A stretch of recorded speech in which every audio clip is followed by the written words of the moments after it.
যে স্লোগানে যে নিজেকে বদলাও দেশ বদলে যাবে। তো নিজেকে বদলাতে হবে কি, সেটা হলো পজিটিভ দিকে। আমি কি করব, মিথ্যা কথা বলবো না, সত্য কথা বলবো, মানুষের সাথে সদাচরণ করবো, সুদ ঘুষ এগুলো অবৈধ ইনকামের দিকে যাব না। এই জিনিসগুলো আমাদের মধ্যে আয়ত্ত করতে হবে। মানুষের সাথে সদাচরণ একটা বড় গুণ। আমার যেটা আছে, তোমাদের বন্ধু বান্ধব তাদের সাথে কর্কশ ভাষায় কথা বলবা না, ভালোভাবে কথা বলবা। তারপরে শিক্ষকরা আছে, তাদেরকে শ্রদ্ধা করবা। বাবা মা পাড়া প্রতিবেশী এদের সাথে শ্রদ্ধা করতে হবে, এদেরকেও সম্মান জানাতে হবে, ছোটদের আদর করতে হবে। এইভাবে নিজেকে গড়াই তুলতে হবে। ভবিষ্যতের বাংলাদেশের সুনাগরিক হিসাবে বাংলাদেশকে পরিচালনা করার জন্য তোমাদের নিজেকে যোগ্য হিসেবে গড়ে তুলতে হবে। সৎ ও সততার দিকে মানুষকে নির্দেশনা দিতে হবে। মানুষের জন্ম কিসের, তোমাদের আমাদের জন্ম কিসের জন্য হয়েছে? মানুষের কল্যাণ করার জন্য, মানবতার কল্যাণ করার জন্য, তাই না? আর অন্য কোনো কাজ নাই। মানুষকে সৎ পথে আমাদের ডাকার জন্য, ভালো কাজের জন্য কাজ করার জন্য, উপদেশ দেওয়ার জন্য, এবং খারাপ কাজ থেকে বাধা দেওয়ার জন্য, যে তোমরা খারাপ কাজ করো। এটাই তোমাদের কর্তব্য। আর দ্বিতীয়ত তোমার যে এখন বর্তমান যেটা হলো লেখাপড়া, এই লেখাপড়াই তোমাকে লেখাপড়া না করে তোমরা পাশ করার চিন্তা ভাবনা করবা না। তোমরা হতাশ হবা না, নিরাশ হবা না। আল্লাহর উপর ভরসা রাখা তোমাদের জয় অবশ্যই হবে। তো আমি কিন্তু এই স্কুল নিয়ে একটু প্রথমে আমার খারাপ লেগেছিল। আমি কিন্তু এখানে এসে একদিন ক্লাস 10-এ, তোমাদের মনে নয় যারা নতুন নিউ 10 তাদের ক্লাসে গেছিলাম। তাদেরকে বললাম যে তোমাদের একটা চ্যাপ্টারে আমি ক্লাস নিলাম, নেওয়ার পর বললাম যে আগামী অমুক তারিখে তোমাদের একটা পরীক্ষা নেব আমি, যদি তোমরা অ্যাটেন্ড করো তোমরা যদি থাকো, এবং আমি যেভাবে পরীক্ষা নিই সমস্ত সাবজেক্টগুলো, বিশেষ করে কেমিস্ট্রি, ফিজিক্স এবং বায়োলজির আমি ক্লাস নেব, এবং যদি ক্লাস নেওয়ার পর আর পরীক্ষা নেওয়ার পর যদি তোমরা কিন্তু 80 মোর দেন 80 পাবা, একদম নিশ্চিত। তো আমি একদিন ডেট দিলাম।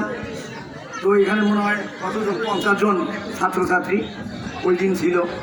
যে আমি পরীক্ষার যেদিন ডেট দিতে ওই দিন আসি, আল্লাহর রহমতে একজন ছিল, মাত্র একজন মাত্র। আমি কি করব, মাত্র একজন। আমি পরীক্ষা নেব, আমি প্রিপারেশন নিয়ে আসছি, প্রশ্ন তৈরি করে নিয়ে আসে আমি একজন ছাত্রী পেলাম। তা আমার কেমনটা লাগে? খুব ভালো লাগছে। আমি আমাদের আবারও যারা আছে এখানে উপস্থিতি, সেই উপস্থিতি তোমরা আছো, তোমাদের বন্ধু বান্ধব, ছোট ভাই, শিক্ষক মন্ডলীকে আমি অনুরোধ করবো যে আপনারা এই স্কুলে ছাত্রছাত্রী পাঠান। আর আমি যতদিন আছি দায়িত্ব নিলাম যে এখানে ক্লাস করার দায়িত্ব আমাদের। কোচিংয়ের থেকে এখানে মাস্টাররা অনেক কোয়ালিটি সম্পন্ন, অনেক কোয়ালিটি সম্পন্ন, তাদের জ্ঞান গরিমা ট্রেনিং আছে, জ্ঞান গরিমা ভালো। কেন আমরা এখান থেকে অন্যখানে যাব? কেন বেশি টাকা দেবো? এখানে তো অল্প টাকায় হচ্ছে। সুতরাং তোমাদের যে অভিযোগ, শিক্ষার্থীদের যে অভিযোগ যে ক্লাস হয় না, সেটা দায়িত্ব তো আমরা নিলাম। তো আসো তোমরা। এখন আর তোমাদের উপর দুই একটা কথা বলি, সেটা হলো যে তোমরা এই দেখো, এই মহাকাশ, তোমাদের চিন্তা ভাবনা অনেক বড় হওয়া দরকার। মহাকাশ এত বড় জিনিস, একটা কল্পনার অতীত, কিন্তু সেই সম্বন্ধে আমাদের জ্ঞান অনেক আছে। কিন্তু পৃথিবীর ব্যাসার্ধ হলো 6371 কিলোমিটার। এই ব্যাসার্ধ পৃথিবীর নিচে কতটুকু আমরা বেশি জানি না। তো আমাদের জ্ঞান অত্যন্ত লিমিটেড, এবং আল্লাহ যতটুকু দেবে ততটুকুই পাবো। কিন্তু আমাদের চেষ্টা যদি করি, আমাদের এই জ্ঞানটাকে বিকশিত করতে পারবো। তোমাদের মধ্য থেকে কেউ হয়তো বিরাট বিজ্ঞানী, নাসাতে চাকরি করবে। যদি তোমাদের টান থাকে লেখাপড়ার প্রতি, জানার প্রতি আগ্রহ থাকে, কঠোর পরিশ্রম থাকে, তোমাদের কেউ হয়তো নাসাতে চাকরি করবে, কেউ হলো বাংলাদেশের প্রধানমন্ত্রী হতে পারে, বড় বিজ্ঞানী, বড় ডাক্তার হচ্ছে আছে না। এখানে যদি আমরা বলি যে এখান থেকে মিঠাপুকুরের তালের ডাক্তার আছে, হ্যাঁ, সেও একটা বড় ডাক্তার।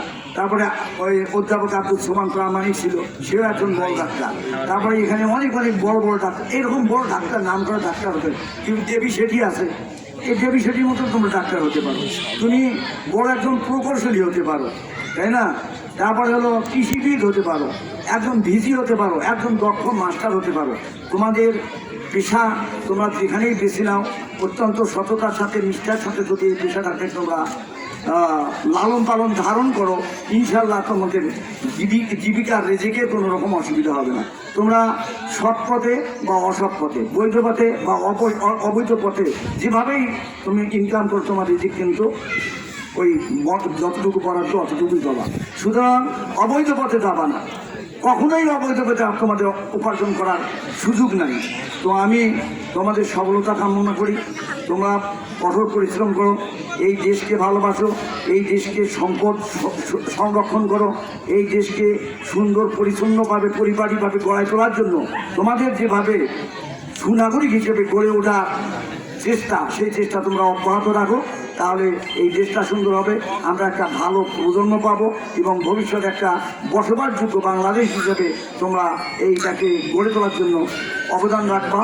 এটুকু আশাবাদ ব্যক্ত করে আমার বক্তব্য শেষ করছি। তোমার সফলতা কামনা করি। দেখা হবে বিজয়ে। আসসালামু আলাইকুম।